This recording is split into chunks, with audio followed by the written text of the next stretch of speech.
My name is Chris Latham, and I've been eking out a living in the music business here since in Nashville since 1988.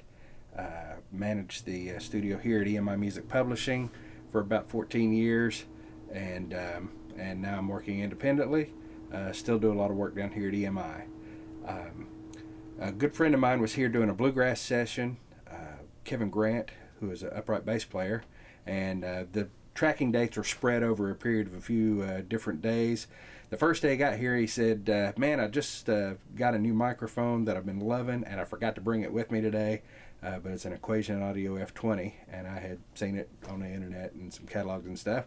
So I called him up before we were to do the second date on it and reminded him, hey, bring that F.20 with you. He did. Loved it. Set it up on his upright bass, and he said he had had a mic shootout with between that and 4 or 5 other microphones, and some of them, own up 10 times the price of what you can get an F.20 for. And he said the F.20 won hands down. I was very pleased with what we got on his upright bass that day. He and I were discussing typically mics that sound great on an upright also make great vocal mics. So I had an occasion to record the Steel Drivers, which is a great bluegrass group.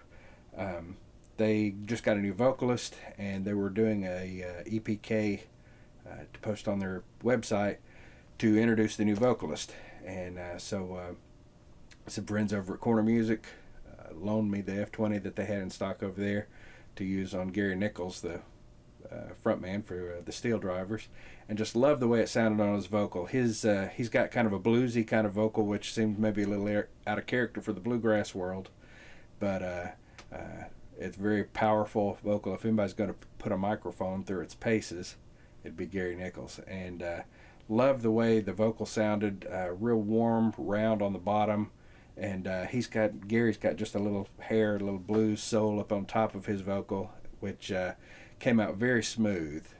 Was really tickled with the way the mic captured that, and when I got to editing on it, was quite pleased with how it sounded on his vocal. Also real pleased with the drum mic kit that I have here at EMI Studio. I've been using that for about 3 years now.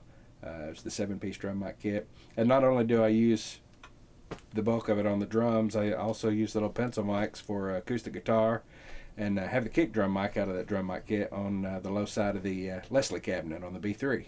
So it's quite versatile. And out at our church, we also use the drum mic kit out there, and a few of the handheld dynamics. I think the DM7s, I believe, is the model. DSV7.